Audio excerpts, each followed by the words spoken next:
salamat mga pinakamamahal kong kababayan. Dala ko dito ngayon ang pagmamahal ng ating dating Pangulong Rodrigo Roa Duterte na nagsilbi sa inyo ng maayos. Dala ko din ang pagmamahal ng bawat Pilipino na hindi natin kasama dito, mga OFWs, mga kapatid nating OFWs. So, sa Lunes, haharap na naman sa atin si Bongbong Marcos. Ano ba ang gagawin niya doon sa zona na yan? Sasabihin niya sa atin dapat kung saan na niya tayo dinala doon sa 2 taon na siya ay naging Pangulo at saan niya tayo planong dalhin. So, alam na natin ito. 2 taon na natin siya 2 taon na siyang nagpakilala sa atin. Sino itong Bongbong Marcos na ito? Unang-una, sinungaling. Lahat ginawa para makuha ang mga boto natin. Ang daming ipinangako, napakaraming ipinangako, napakaraming nilinlang na mga tao. Totoo, mga politiko bolero. Pero ito kakaiba. Sinadya ni Bongbong Marcos na lokohin ang Pilipino para makaakyat ulit sila sa Malacanang, para makapagnakaw ulit sa Pilipino. So sasabihin niya, dun sa 2 taon na siya ay naging president, ano ba ang nangyari sa atin? Ibinigay namin kasi ako ay biniyayaan na maglingkod sa inyo under the leadership of a most beloved President, President Rodrigo Roa Duterte. Napakasarap magsilbi sa taong bayan sa ganyang klaseng Pangulo. So, ganito rin yung, dahil masarap naman na magsilbi ng ganon, ngayon naman tinitignan ko itong Pangulo na ito, napakasakit tignan. No? So, ano ba ang nangyari dito sa Pangulo na ito? Nung bumaba si President Rodrigo Roa Duterte, in fact, the only president, si President Duterte, na bumaba ng maayos, na hindi kumakapit sa pwesto. Marso pa lang, nag-e-empake na si President Duterte, at yan ang katotohanan. So, ang ibinigay natin, ni President Rodrigo Roa Duterte kay President Bongbong Marcos ay isang bansa na tumataginting. The most promising economy according to Moody's in the region. Nasa na tayo ngayon after 2 years with Bongbong Marcos? The worst, the most underperforming economy in Asia according to Moody's. Ano pa? Saan pa niya tayo dinala? Dinala pa niya tayo pinakamataas na kagutuman, pinakamataas na kahirapan, poverty and hunger index, pinakamataas. Ano pa? Yung drugs, andyan na naman. So, yung crime rate, andyan na naman. Hindi nga pinag-uusapan ngayon, no? Yung mga krimen na ginagawa sa atin. Kasi, most serious of all, pinakaseryoso, dun sa 2 taon na binudol tayo ito ni Bongbong Marcos. Lahat ng karapatan natin na napakahalaga, inapakan niya at niyurakan niya. Nakakita ba kayo ng media ngayon? Mga inutil ang media ngayon. Nakakahiya.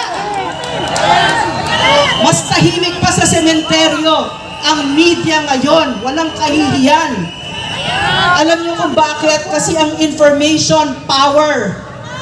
So ang gusto nila ang Pilipino ignorante at walang power.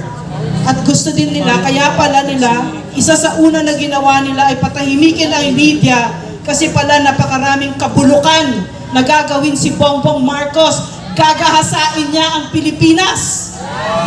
So, naalala ko din nung bumaba si President Duterte, ang ibinigay niya kay Bongbong Marcos ay isang CPP, NPA, NDF na bagsak na. Ano ang ginawa ni Bongbong Marcos? bumabalik na naman dahil kay Tambaloslos na nagbigay ng bilyones sa funds ng mga CPP, NPA, NDF party list, nakaka-recover na naman. Ang ibig sabihin nun, yung kalahating siglo na naramdaman natin ang bigat ng kamay ng mga komunistang teroristang ito ay bumabalik na naman. So ano ibig sabihin nito? Talagang wala siyang pakialam sa atin. Ano pa yung nakita natin? Yung kagutuman ngayon, grabe. Pero anong ginagawa nila? Meron ba silang kahihiyan? Party ng party. Concert ng concert. Itong president na ito. Napakarami ng nagugutom at hindi sila nahihiya. 90 billion ng PhilHealth Fund na dapat ay pumunta lamang sa beneficiaries. Yan ang batas. Hiningi nila 500 billion sa ayuda. Ilan pa yung napakarami, humingi pa ng 800 billion na unprogrammed funds. Ano ba yung unprogrammed funds? Nalabag sa batas yun, ha? Ano ba yung unprogrammed funds? Ibig sabihin, hindi nila sasabihin kung saan nila iginastos yun. At ginawa nila yon habang nagugutom ang ating mga kababayan. Wala talagang kahihiyan, walang kapasidad, mahiya itong president na to at yung asawa niyang butod. Ang asawa niya.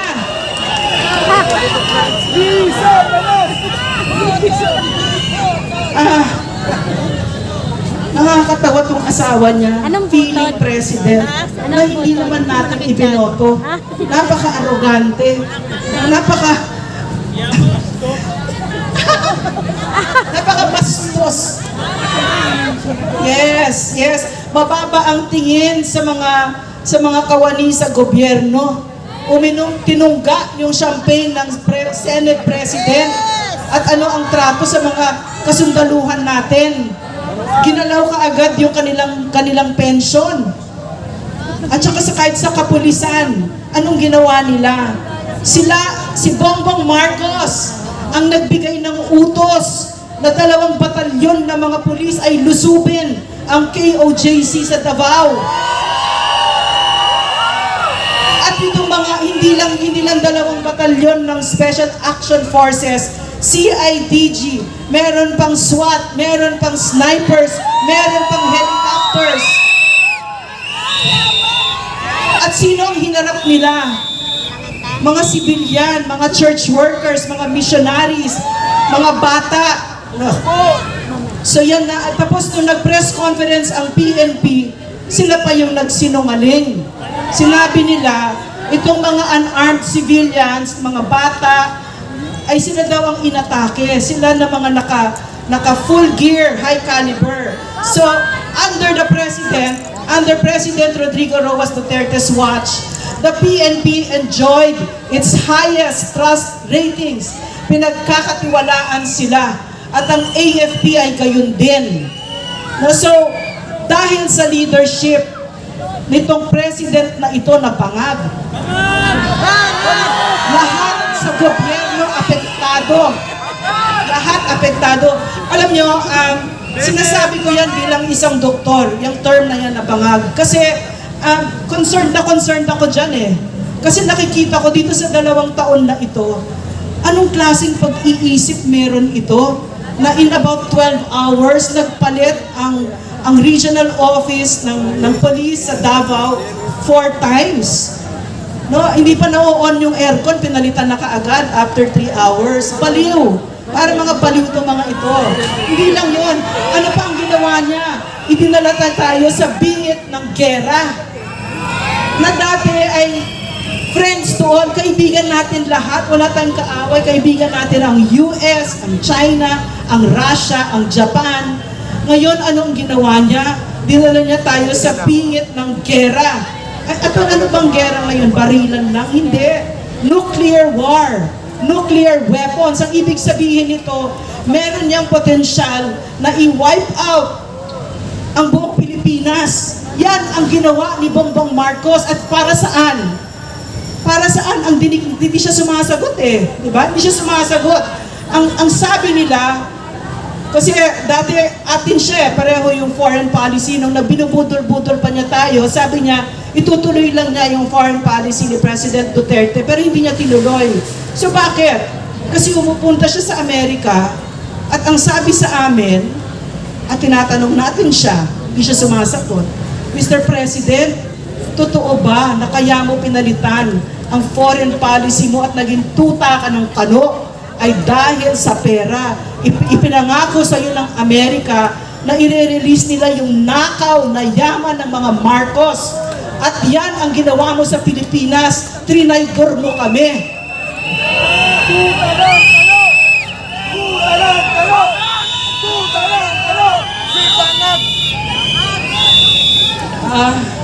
Napakarami ng gusto kong sabihin. Makita natin yung karakter ng Pangulo na ito, na ang pinakagalit sa kanila, pinakanasaktan sa kanila ay ang mga taong nagmahal sa kanila, ang totoong nagsilbi sa kanila. No? Katulad nila Attorney Vic Rodriguez, sila Maharlika. Kahit kayo, di ba? No? Mga nag-follow at nagbigay ng tiwala. Kasi ito yung karakter niya.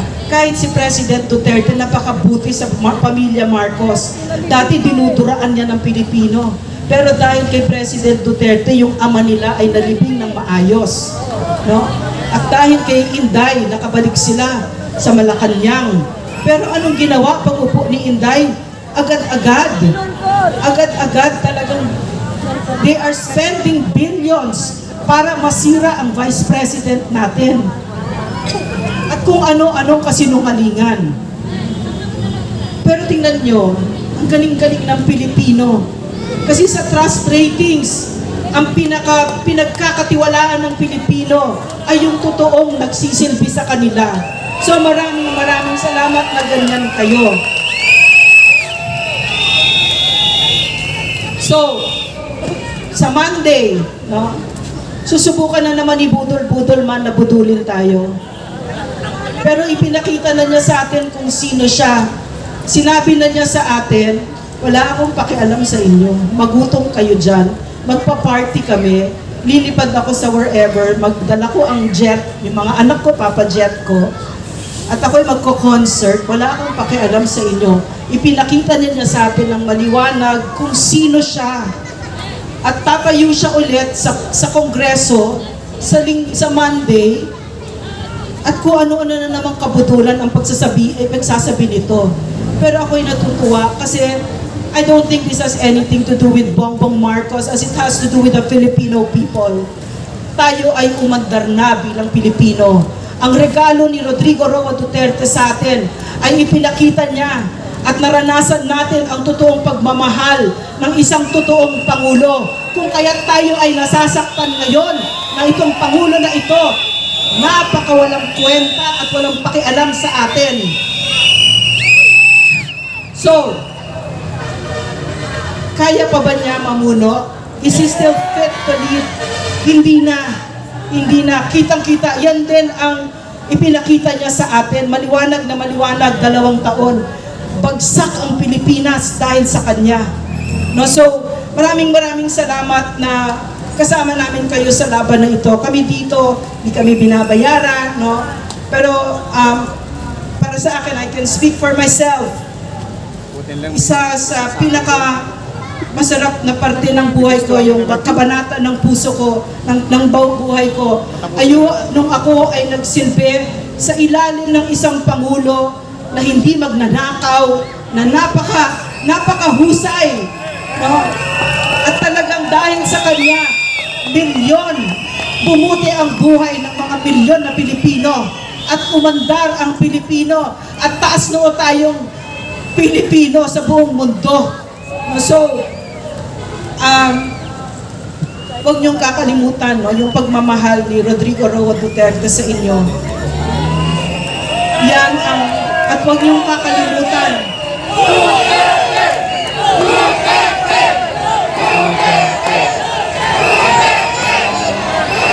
Alam niyo, itong mga itong mga Marcos group na ito, hindi ko alam kung bakit sila praning kay President Duterte at kung ano na pang kinikwento na pababagsakin daw sila, Eh, nakita niyo ba si President Duterte? He's almost 80. No, wala na. Tinatanong ko si President Duterte, Sir, bakit lumalaban pa kayo? Kasi pwede namang hindi na eh. Napakarami na nang nagbigay niyo sa bansa. At ang sinabi niya, kasi mahal ko ang Pilipinas. So, marami pong dito sa 2 taon ni Budol-Budol, tayo ay nasaktan. Nakita natin na ganito pala ang tingin ng isang president sa atin, no? Talagang pwede tayong nakaw-nakawan na ganyan, walang kahihiyan, yung sa PCS o harap-harapan, walang tago-tago, di ba? At saka yung asawa niya, Diyos ko, napaka-arrogante, di ba? So, walang kahihiyan sa Pilipino. Pero, at gusto nila parang ang agad-agad pag-upo nila, ang pinapaniwala nila sa atin, sila ang may-ari sa gobyerno, at sila ang batas. At kahit na ano sabihin nila, yan ang mangyayari. Pero ako'y natutuwa, kasi sa Monday, papakinggan na naman natin si Budol-Budol man at lahat tayo pagtatawanan natin siya. At magpapakilala ulit tayo dito kay Budol kasi tama si President Duterte. Hindi nila kilala ang Pilipino. No? Galing tayo sa magigiting na mga bayani. So maraming salamat kasi lumalaban kayo at nagmamahal ng Pilipinas katulad ni Rodrigo Roa Duterte. Thank you very much, Dr. Lauren Baduy.